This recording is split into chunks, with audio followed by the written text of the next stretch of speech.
चलो भाई तो स्टार्ट करें ना, हम लोग एक और लेक्चर स्टार्ट करते हैं। हम लोग क्या पढ़ रहे हैं, डी ब्लॉक के तत्व।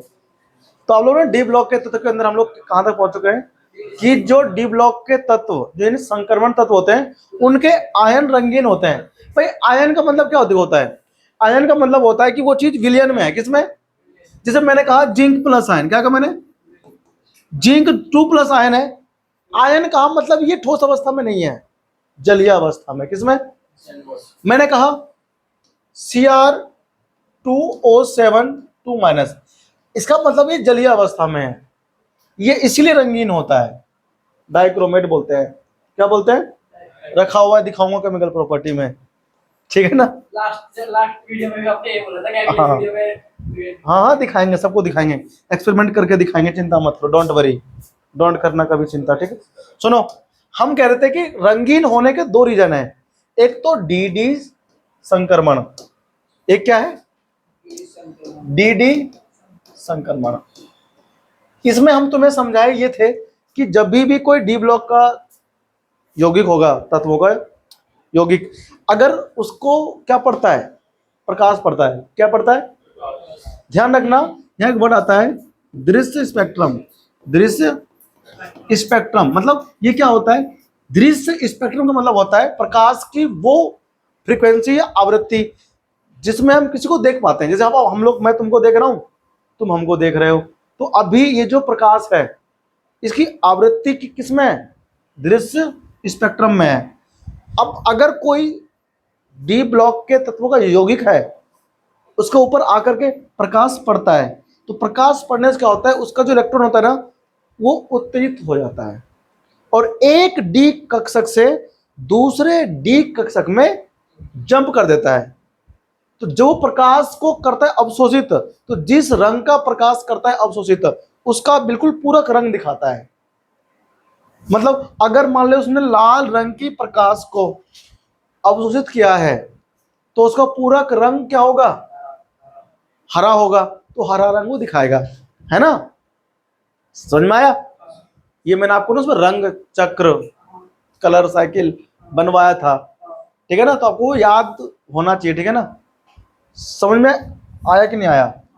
अब ये तो बात हुई किसकी, कि डी ब्लॉक के जो यौगिक है उसके केंद्रीय धातु परमाणु में क्या होना चाहिए? अयुग्मित इलेक्ट्रॉन। अयुग्मित, अगर आपको चेक करना है कि बताओ Cr2+, Cr2+ रंगीन होगा या रंगहीन होगा? रंगीन होगा या रंगहीन होगा? मतलब कि रंग वाले होंगे या बिना रंग वाले। तो इसके कक्षक में देखो इलेक्ट्रॉन अयुग्मित है या नहीं है, मतलब इसका पहले विन्यास करना पड़ेगा, विन्यास करना होगा। तो आर्गन हो गया, फिर 4s2 होता है और 3d कितना होता है? 5 होता है। इसमें 1 कर दो और इसमें हम लोग 5 कर देंगे। 5 और 1 इसका विन्यास होता है Cr का।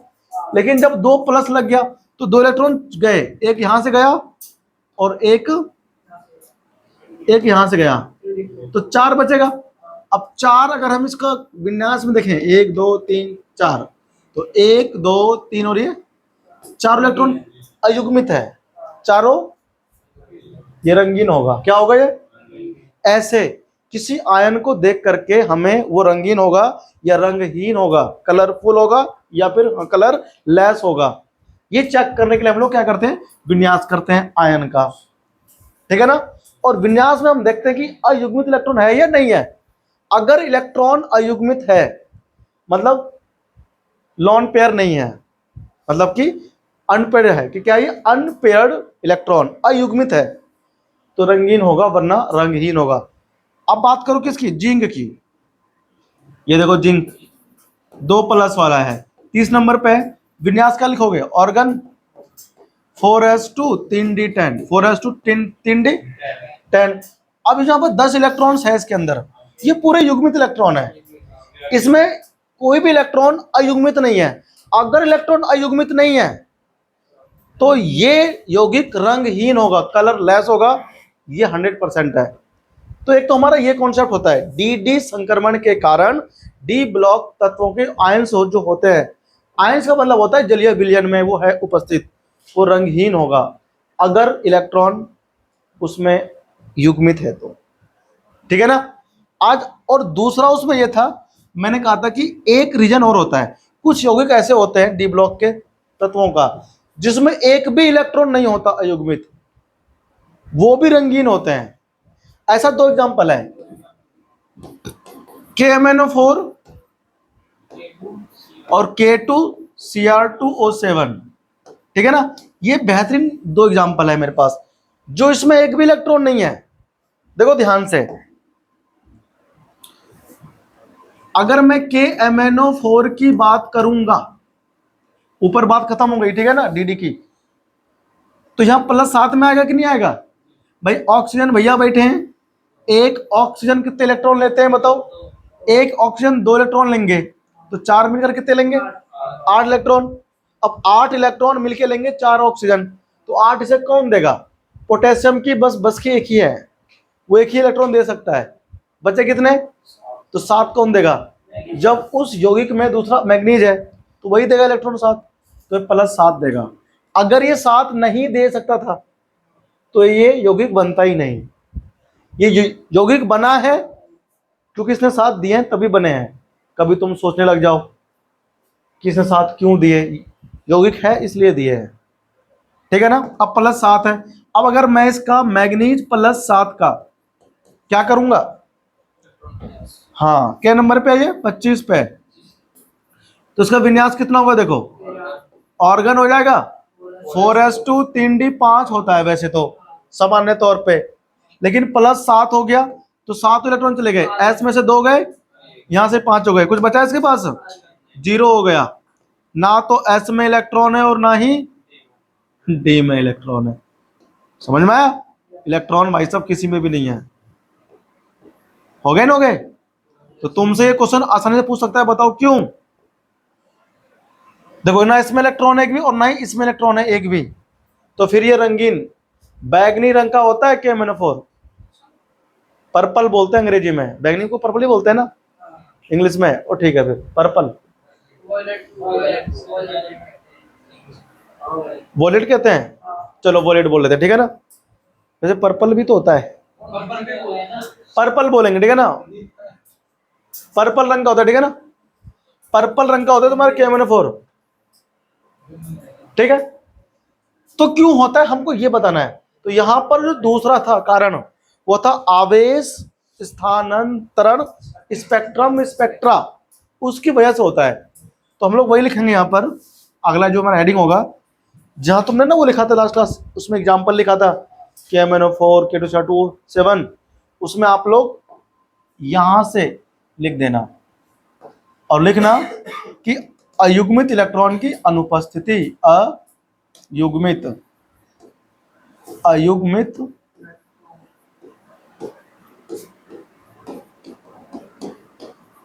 इलेक्ट्रॉन की अनुपस्थिति, समझे नहीं समझे, अनुपस्थिति होने के बावजूद यह बैगनी रंग का होता है, ठीक है ना। क्यों होता है नीचे पढ़ाएंगे, तुमको होशियार हो जाना है। ये छाप लिया, तो अब मैं इसमें लिखूंगा आवेश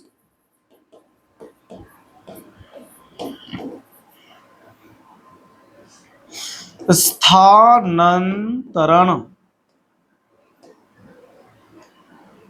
कैसे लिखते हैं भाई,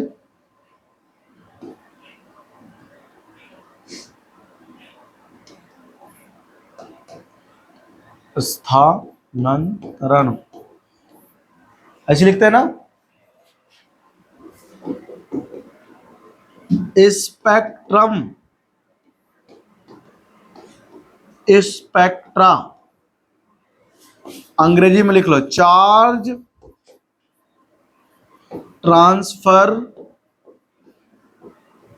स्पेक्ट्रम स्पेक्ट्रा के कारण कलरफुल होते हैं ये तत्व, यौगिक, तो सॉरी तत्व नहीं यौगिक, समझे आप लोग। छाप लो इसको फटाफट से, फिर हम आगे बढ़ते हैं।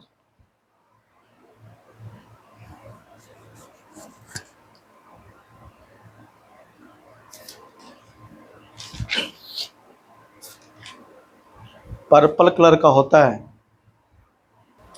देखो ध्यान से, अब मैं तुमको समझा रहा हूं कि KMnO4 क्यों पर्पल होता है और जो पोटेशियम डाइक्रोमेट होता है वो ऑरेंज कलर का क्यों होता है, जबकि दोनों में से किसी में भी एक भी इलेक्ट्रॉन नहीं होते डी कक्षक में। देखो ध्यान से, KMnO4 में KMnO4 में इलेक्ट्रॉन ट्रांसफर होता है O2 से मैग्नीज के पास जाता है। कहां से कहां तक? O2 से, इसमें O है, O4 सॉरी, ऑक्सीजन से इलेक्ट्रॉन ट्रांसफर होता है।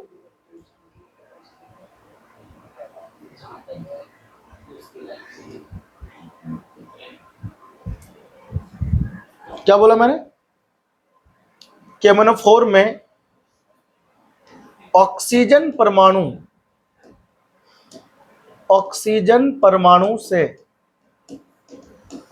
परमाणु से गतिशील, लिखो गतिशील Mn7 प्लस की ओर इलेक्ट्रॉन स्थानांतरित होता है। ऐसे लिखते हैं? गलत लिख दिया यार, हमको हिंदी में दिक्कत होती थोड़ी सी। स्थानांतरित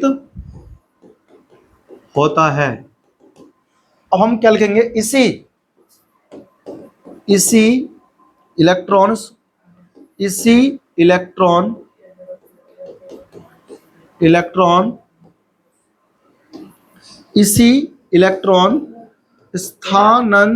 हाँ भाई, के इलेक्ट्रॉन्स होंगे ना KMnO4 में ऑक्सीजन परमाणु से गतिशील Mn+7 की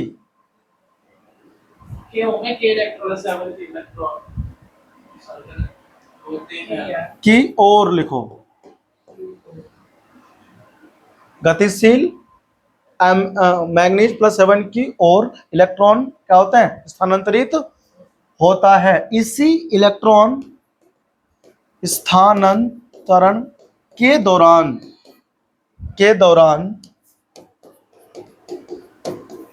इलेक्ट्रॉन दृश्य प्रकाश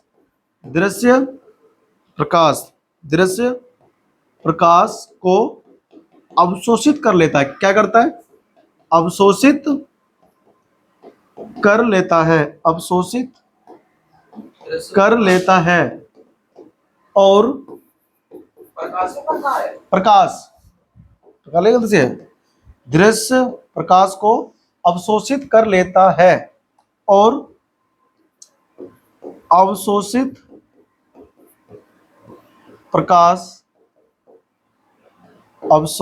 प्रकाश के पूरक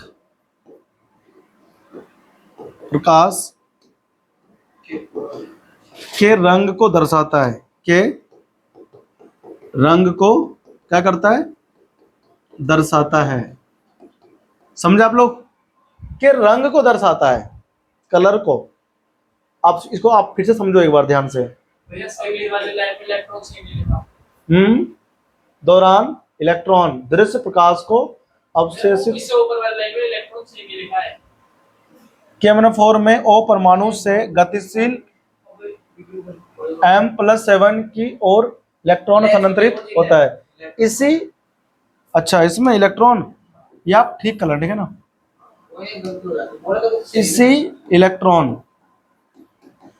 इसी इलेक्ट्रॉन स्थानांतरण के दौरान, कह रहे हैं ना, दौरान मतलब होता है कि समय।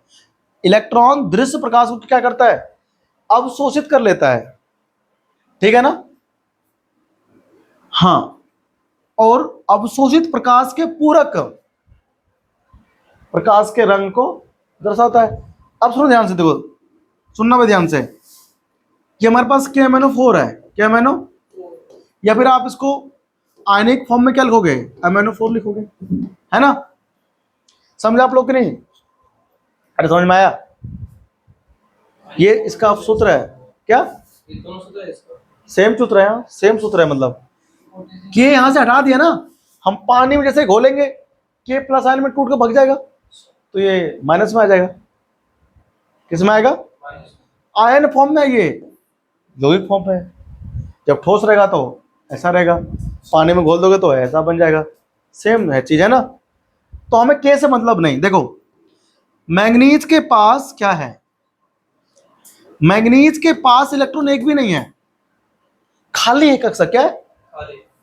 तो ऑक्सीजन जो है इसके पास भरमार इलेक्ट्रॉन है, उसके पास भाई देखो ना 8 इलेक्ट्रॉन है उसके पास। कितने हैं? 8 इलेक्ट्रॉन है। एक कहीं से, एक किसी और से लिया है और 7 तो इसी का लेके बैठा है ना भाई। इसके पास 8, इसके पास है ना इलेक्ट्रॉन, तो 7 तो लिया किससे? के से लिया उसने। 7 सॉरी एक लिया उसने के से। एक माइनस है, मतलब उसने एक लिया किससे? जो था ये 7 वाला। बाकी 7 दिया इसको किसने? हाँ, मैग्नीज ने दिया। लेकिन जब इसका इलेक्ट्रॉन इसमें गया होगा तो लिया इस इलेक्ट्रॉन को, लेकिन इसके पास बहुत ज्यादा इलेक्ट्रॉन है इसके पास में। तो उसी बहुत सारे इलेक्ट्रॉन में से, मतलब 8 में से कुछ इलेक्ट्रॉन बोलते होंगे, चलो चल के देखते हैं उसमें क्या हो रहा है। जहां से आए थे है तो यौगिक में ही, तो इसी ऑक्सीजन का इलेक्ट्रॉन बोलता है चलो चल के देखते हैं उसका क्या हो रहा है ना। तो मैंने क्या बोला? गतिशील मैग्नीज +7, मतलब ये थोड़ा घूमता रहता है आगे पीछे है ना। तो इसका जो इलेक्ट्रॉन होता है भाई साहब, वो इलेक्ट्रॉन इधर से ट्रांसफर होकर के इधर आता है। मान लो ये हमारा घर, ये हमारी चुनमुन का घर है ना। हमारा भी कुछ हुआ तो है नहीं, बस कनेक्शन ही चल रहा है। हम इधर बैठे रहते हैं, इधर बैठी रहती, नजरे कुछ हो गया होगा तो हम कहते हैं भैया 1 मिनट के लिए आ जाओ यार, 1 मिनट के लिए आ जाओ यार।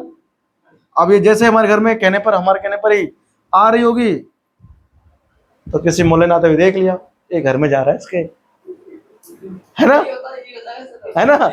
वैसे हाँ, मोहल्ले में खबरें फैलती कैसे है उसकी उसमें। ऐसे ही अगर ये ना आना जाना ना लगे तो कभी किसी को पता ही ना चले, है ना। तो भाई साहब यहाँ हाँ, तो ये काम छोड़ दो। अगर तुमको ये रखना है, कोई अगर है भी आसपास में, तो भाई साहब उसे ना मोहल्ले में मिलना जुलना बंद कर दो। कभी मत कहो, अपने अंदर कंट्रोल रखो। कंट्रोल मिलेगा बाद में, मिलेगा कभी, जो तुम मांग रहे हो कभी मिलेगा बाद में, अभी मत लो भाई साहब। अब ये क्यों बुलाया जा रहा है इधर? मतलब होगा तभी तो, ना काय को बुलाता भाई। अगर मतलब नहीं होता, अकेले वाला मतलब नहीं होता, तो फिर तो बैठे बैठे बोलते मम्मी बोल रहा हूँ से ये चाहिए मेरे को, लेकिन नहीं बुलाना है। तो भाई साहब इधर का इधर गया ना, तो जब ये गया निकल के इधर से इधर, तभी यहाँ पर बैठा होगा कोई मजनू के चक्कर में, है ना। ये कोई मजनू बैठा होगा चक्कर में इसके। छपरी का मुंह ऐसे होता है। अरे मोहल्ले में 2 टाइप के होते हैं लौंडे, एक तो पढ़ने वाले होते हैं, जैसे हम हो गए पढ़ने वाले, तुम हो गए पढ़ने वाले। एक हो गए ये देखने वाले लौंडे जो ऑनलाइन देख रहे होंगे, वो भी हो गए, सब पढ़ने वाले हैं। कुछ मोहल्ले में ऐसे भी तो होंगे छपरी टाइप के होंगे जो नुक्कड़ पे रहते हैं। उसको पता है 4 बजे यहाँ से निकलेगी तो वहीं खड़े हो जाएंगे। ये छपरियों का काम होता है। क्यों भाई, प्रिंस के घर पे आसपास नहीं रहते लौंडे छपरी टाइप के?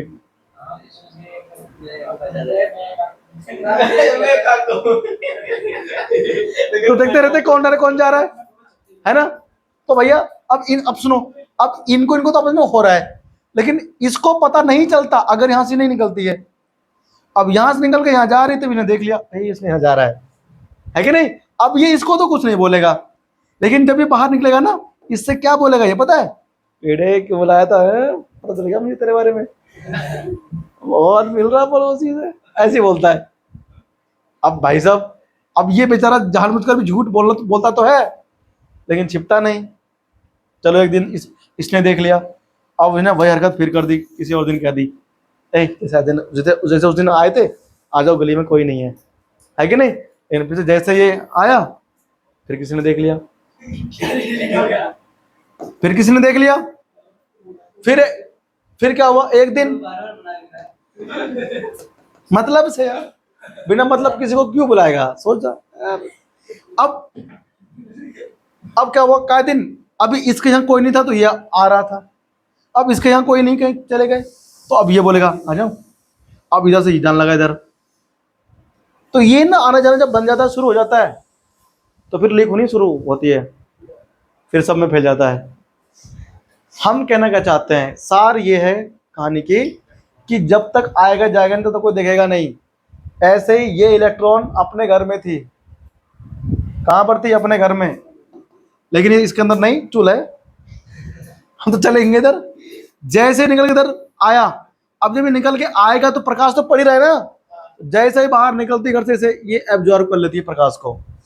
सन पड़ेगा इसमें प्रकाश पड़ेगा, जैसे ही पड़ेगा प्रकाश, प्रकाश मतलब एच म्यू, प्रकाश मतलब ये ऊर्जा, ऊर्जा है ये ऊर्जा पड़ेगी इलेक्ट्रॉन के ऊपर।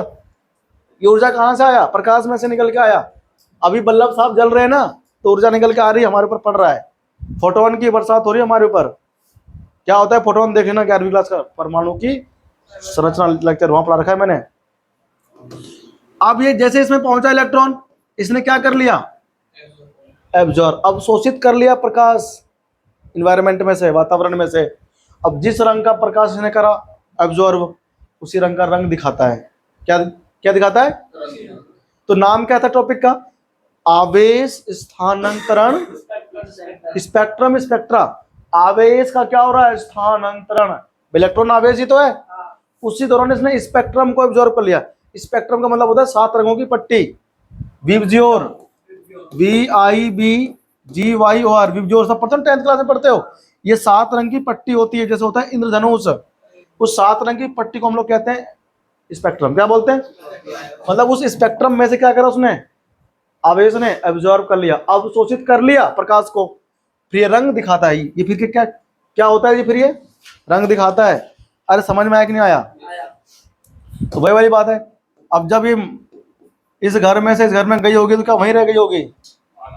आई भी तो होगी। क्या अब तक किसी नाते हुए भी देख लिया हो, है कि नहीं?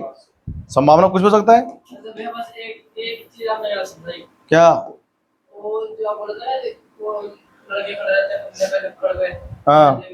ये सब चीजें लड़के देख रहे हैं, वो फिर भी लड़के से बोलेंगे, और जो बात करते हैं वो आंटियों की वजह से फैलती है। हाँ। ऐसी बातें आंटियां देखती हाँ हैं। हाँ, अंडे देखती है। हाँ हाँ, वो सही कह रहा है। मोहल्ले पड़ोस में कुछ अंटे ऐसी ताक ताक लगाए देखती रहती है, ये इसकी लौंडे इधर जा रही है ना? हाँ, वैसे लौंडे तो नहीं बताते, लौंडा पूछता जरूर है उस लड़के से बाद में, बस लौंडे तक सीमित रखता है, बेटे मजे चल रहा है। अच्छा, वो जलता, लेकिन वो जलता भी नहीं है, बेटे ले रहा है चल कुछ लेने ना। लड़के नहीं जलते, अंटियां पड़ोस की देख लेती है ना आते जाते, वो करती है देखियो, है क्या तेरे गली में? हमारे यहाँ भी थी, चल हमको एक बार देख ले जाते हुए, लेकिन हम वो काम के लिए नहीं गए थे। हमने ना, हम जैसे वहां से निकले, हमने कहा आंटी जी यहाँ क्या कर रही हो? कह रही क्या करने पहुंचा था? मैंने कहा अंदर से पापा भी थे, लेकिन उसको था नहीं पता अंदर पापा है उसके। वो सोची अकेला था, वो मैं से घुस गया, ये देखने आई थी साथ साथ में हम, मैं पानी देने गया था। क्या बताइए यार। हाँ, अरे हमारे यहाँ फ्रिज था, ठंडा नहीं था ना, बर्फ। अरे इधर नल था बरगद के पेड़ के नीचे समाधि में, वहां से पानी वहां देने गए थे भर के, छोटे से। हाँ हाँ, अब नहीं है। चल आगे देखे, आगे बढ़े। अब सुनो ध्यान से, ये हमारे पास Mn, इधर ऑक्सीजन है ना, सुनो ध्यान से, यहाँ पर माइनस है, तो इसका इलेक्ट्रॉन बाई से इधर पहुंच जाता है, ठीक है ना? घूमने फिरने के लिए, देखते हैं वहां क्या हो रहा है। तो जब आया तो उसने क्या कर लिया? प्रकाश को अवशोषित कर लिया, फिर यहाँ पर आकर वापस जाता भी है, फिर ये अब जाएगा तो फिर कर लेगा वो अवशोषित। ये जाएगा तो दोबारा क्या होगा? प्रकाश का अवशोषण कर लेगा। देखो ये प्रकाश होता है एच म्यू, ये प्रकाश आया इधर से, क्या क्या इसने उसको कहां से आया? आस पड़ोस से आया, जहां बल्ब जल रहा है, दिन में है तो सूरज से आ रहा है, उसे कर लेगा अवशोषित। फिर ये रात करो, फिर ये दर्शाता है कलर, ठीक है ना? ऐसा ही KMnO4, ऐसा ही। और फिर ये क्या होता है? पर्पल रंग का होता है, पर्पल। एक भैया और है K2Cr2O7, ठीक है ना? K2Cr2O7, यहाँ 2 माइनस होता है इसके पास, है ना? क्या होता है? 2 माइनस। अब सुनो ध्यान से देखो, अगर यहाँ से के निकल जाए, के यहाँ से निकल जाए तो क्या बचेगा, Cr2O7 2 माइनस। अब इसका इलेक्ट्रॉन यहाँ जाएगा, ठीक है ना, और इसका फिर यहाँ से यहाँ, तो अणु के अंदर ही इलेक्ट्रॉनों का स्थानांतरण होता है। तो उसी इलेक्ट्रॉनों के स्थानांतरण के दौरान प्रकाश को अवशोषित करता है। तो जिस रंग के प्रकाश को करता है अवशोषित, उसी का पूरक रंग वो दर्शाता है, यौगिक। तो यहां पर डी संक्रमण नहीं हुआ, आवेशों का आदान प्रदान हुआ, ठीक है ना, ट्रांसफर हुआ, उसी वजह से का वो रंग शो करता है। इसीलिए हम इसको बोलते हैं चार्ज ट्रांसफर स्पेक्ट्रम। इसको बनाओ दोनों को, ठीक है ना। ये होता है कौन सा रंग का, ऑरेंज, मतलब नारंगी, नारंगी रंग का होता है, ठीक है ना। कॉपी करो फटाफट से। अरे समझे कि नहीं समझे, छाप लो फटाफट से, फिर हम बढ़ेंगे आगे। हैं? क्या Cr2, हाँ इसमें 7+ होगा, 7 नहीं 6+ होगा। हाँ 7 ओनली मैग्नीज का होता है प्लस में, ऑक्सीकरण संख्या, और किसी का नहीं होता है, ध्यान रखना, ठीक है ना। छाप लो, बताओ। अच्छा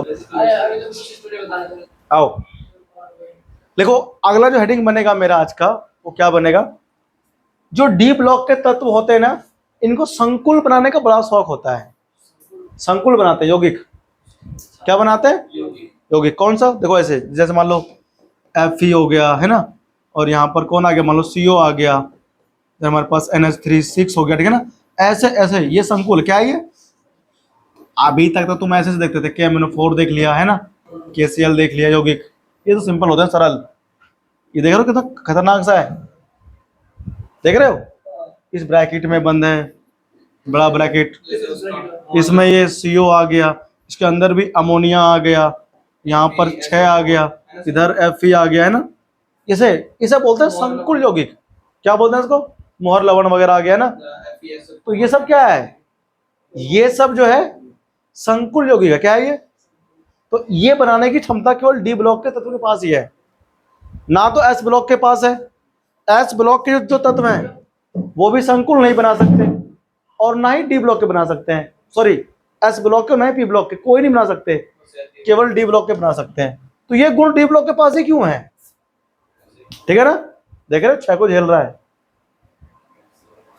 CO कोबाल्ट 6 को झेल रहा है, और दिखाएं, देखो के चुप जाओ, निकिल NH3 4, देख रहे हो 4 को झेल रहा है, निकिल झेल रहा है लेकिन। हाँ और देखो, और दिखाएं, और देखो, अरे देखो यार तुम, सोडियम आ गया, देखो देखो, जिंक आ गया, जिंक तो जिंक मत लो, इसमें तुम ले लो क्या, कोबाल्ट ले लो, SO4 आ गया, देख रहे हो 2 आ गया, Cl2 ले लिया, देख रहे हो कितना को झेल रहा है, देख रहे हो CO, ये इतना बड़ा बड़ा संकुल यौगिक। क्या है ये, संकुल यौगिक। तो ये डी ब्लॉक के तत्व हैं CO, यही क्यों बनाता है संकुल। लिखो, चलो भी लिखें, लिखो, संकुल का निर्माण या संकुल बनाने की प्रवृत्ति, संकुल यौगिक का बनना, लिखो संकुल यौगिक बनाने की प्रवृत्ति, लिखो tendency to form, tendency to form, tendency to form क्या, कॉम्प्लेक्स कंपाउंड। क्या बोला मैंने, कॉम्प्लेक्स कंपाउंड। अब ये संकुल यौगिक क्या होते हैं, पहले हम इसको डिफाइन कर ले, ठीक है ना। लिखो, वे यौगिक जो उपसह संयोजन आबंधों द्वारा बनते हैं, संकुल यौगिक कहलाते हैं। कौन, संकुल यौगिक कहलाते हैं। समझ में आई बात तुमको? तो संकुल यौगिक कौन होता है? जो ऐसे यौगिक जो उप सहसंयोजन आबंधों से मिलकर के बनते हैं, ठीक है ना। अब ये ना एग्जैक्ट सही परिभाषा नहीं है, लेकिन इस अध्याय के लिए सही है। इसको डिटेल में हम लोग तुम्हें अगले चैप्टर में समझाएंगे। संकुल यौगिक नाम ही है चैप्टर का, ठीक है ना। अब सुनो, तो संकुल बनाते क्यों है ये संकुल ये? अच्छा, इसमें एग्जाम्पल पे ना, एग्जाम्पल छाप लो इसमें पहले। तो उसमें क्या एग्जाम्पल लिखूं बताओ? CuNH3 4, इसके ऊपर 2+ आवेश और चार्ज आ गया है ना। निकिल कोबाल्ट 4, 2+ आ गया। तो ये ऐसे ऐसे आदि आदि है ना। ये जो हमारे पास है, हम इन्हें क्या कहते हैं? संकुल यौगिक। क्या बोलते हैं इसे हम? इसे हम कहते हैं संकुल यौगिक कहते हैं। अब सुनो ध्यान से, क्यों बना पाता है डी ब्लॉक के तत्व? क्वेश्चन ये पूछेगा। एक तो छोटा आकार है और इसके ऊपर ज्यादा धनावेशित आवेश होता है, ठीक है ना। लिखो, संक्रमण तत्व संकुल यौगिक, संकुल यौगिक लिखो निम्न कारणों से। क्या निम्न कारणों से बनाते हैं? निम्न कारणों से बनाते हैं, ध्यान रखना, निम्न कारणों से। वो कौन कौन से कारण है? पहला कारण जो सबसे इंपोर्टेंट है,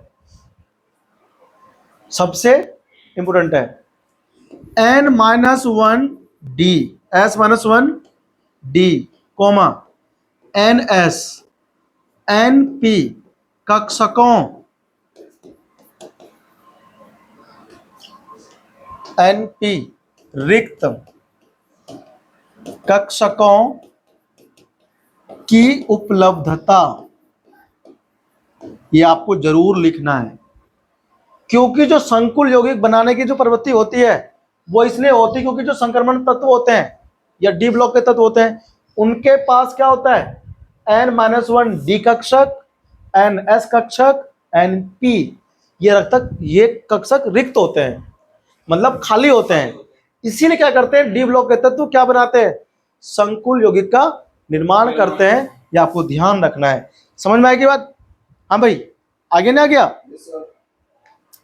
अब एक क्या है, इनका आकार छोटा होता है, ठीक है ना। क्या होता है? इनका आकार छोटा होता है। दूसरा लिखो, सेकंड जिसका रीजन है वो ये है, इनका आकार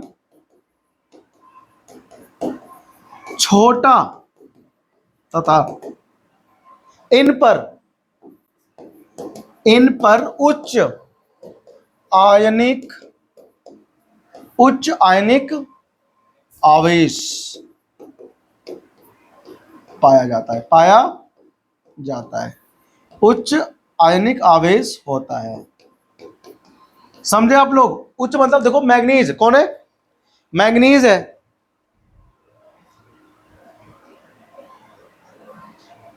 मैग्नीज +7 में नहीं है, किसमें है?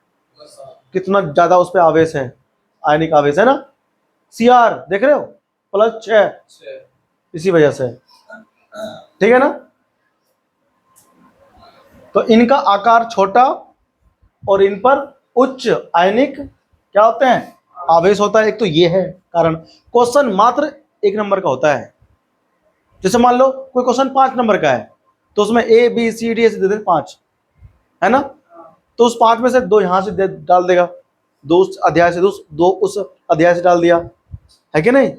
ऐसा भी होता होगा कि किसी क्वेश्चन, मान लो किसी क्वेश्चन में 3 पार्ट है, कितने? तुमको 2 आता, 1 नहीं आता उसका, है कि नहीं। अथवा में है, उसमें भी 1 आ रहा तो 2 नहीं आ रहा उसका, है ना।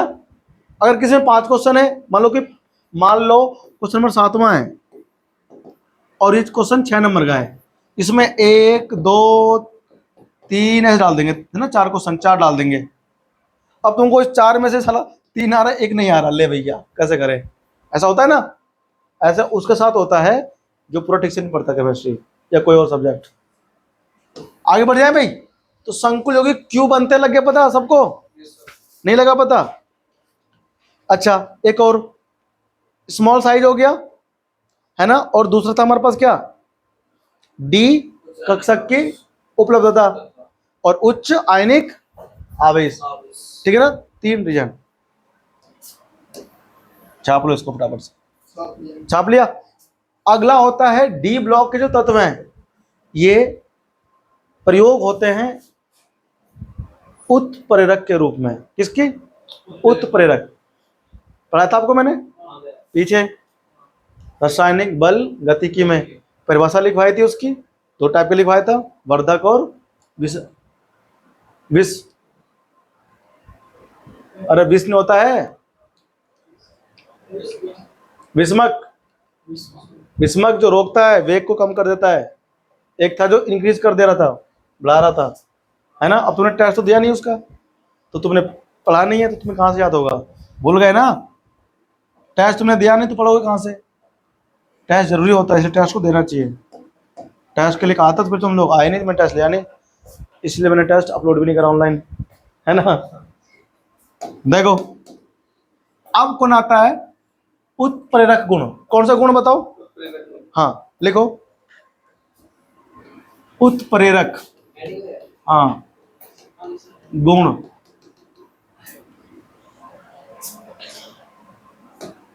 इसे हम क्या बोलते हैं? Catalytic property. Catalytic, catalytic properties बोलता है अंग्रेजी भाषा में। क्या मतलब होता है इसका?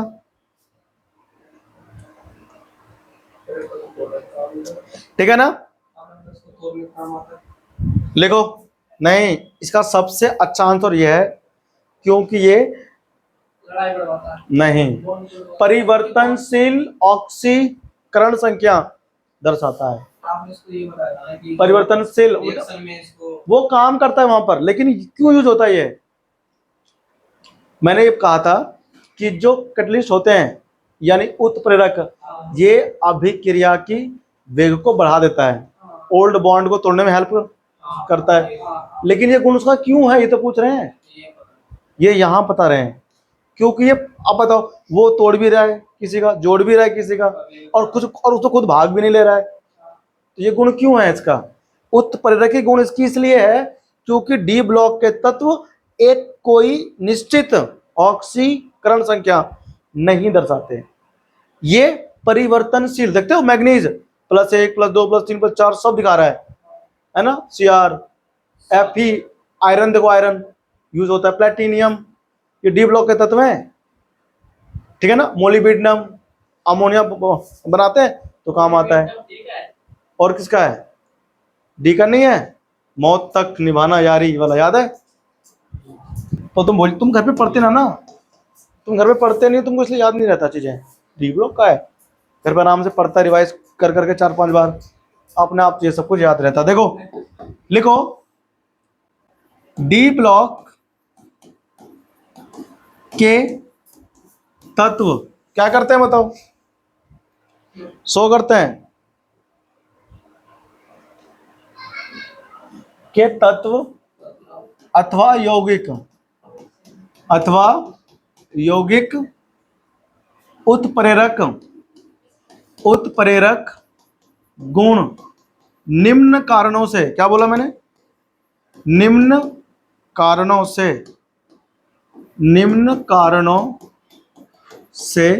दर्शाते हैं। निम्न कारणों से दर्शाते हैं। पहला कारण क्या है, देखो उसका, परिवर्तनशील ऑक्सीकरण संख्या। ये परिवर्तनशील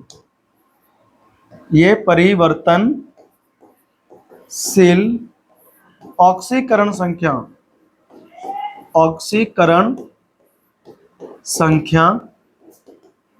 प्रदर्शित करते हैं, इस बात का ध्यान रखें, प्रदर्शित करते हैं। समझ में आया तुम्हें बात? छाप लो इसको जल्दी से। ये सब भौतिक गुण है इनके। जब रासायनिक गुण आएगा ना इसका, तो रिएक्शन आएंगे, रिएक्शन आएंगे जो तुम्हें याद करने हैं। लेकिन मैं बताऊंगा ट्रिक कैसे याद करना है। भूलोगे नहीं और याद भी हो जाएगा। ये तो ट्रिक है, ये तो फायदा तुम पढ़ने का। देखो लिखो, डी कक्षक इसमें रिक्त होते हैं। क्या होते हैं इसमें? रिक्त डी कक्षक और अयुग्मित इलेक्ट्रॉन की उपलब्धता। क्या बोला मैंने? रिक्त डी कक्षक और अयुग्मित इलेक्ट्रॉनों की उपलब्धता।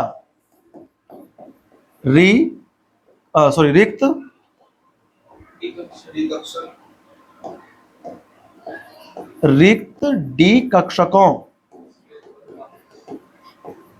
की उपलब्धता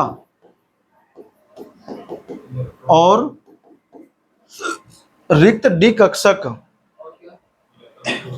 ऐसा मत लिखो, डी कक्षक, ऐसा कर दो, रिक्त डी कक्षक, हमारी कॉपी में ऐसे लिखो। रिक्त डी कक्षक और अयुग्मित इलेक्ट्रॉन्स की उपलब्धता। मैं पहले तो ये लिखा है ऐसे। हाँ ये लिखा है मैंने। ठीक है ना? बस यही कारण है कि ये क्या होते हैं, संक्रमण तत्व जो होते हैं ये वाले, ये शो करते हैं क्या चीज? ये शो करते हैं उत्प्रेरकी गुण। ठीक है भाई, सबको ध्यान रहेगा। यहां पर आज मैं खत्म करता हूं अपनी क्लास, ठीक है ना? एक्चुअली ना नेक्स्ट बैच वेट कर रहा है, तो हम लोग करेंगे नेक्स्ट, ठीक है ना, मतलब कि कल। तो अपन लोग यहीं तक करते हैं। ये तुमको सारे गुण याद होने चाहिए, ध्यान रखना कि डी ब्लॉक के तत्व ये क्यों करते हैं प्रदर्शित, ये क्यों करते हैं, तो ये तुमको सब ध्यान रखना है अच्छे से चीजों को। जिनको ध्यान रहेगा, जो ध्यान से पढ़ेगा, रिवाइज कर करके, सेल्फ स्टडी जो करेगा, केवल छाप कर रख लोगे काम नहीं चलेगा। आना चाहिए, कल वो पूछो ना क्वेश्चन तो बखाक से मुंह से आंसर निकलना चाहिए, तुड़ुक से करके। ठीक है भाई, जैसे ना देखते ही उधर वाले को बाहर घर से बाहर निकलाते लोग, ऐसे बाहर निकलना चाहिए मुंह से आंसर। ठीक है, तो मिलते हैं आपसे अगली क्लास में, तब तक के लिए नमस्कार, जय हिंद, अपना ख्याल रखें, पढ़ते रहें, बढ़ते रहें, मस्त रहें, ठीक है ना? और पड़ोसी को ना देखें भाई।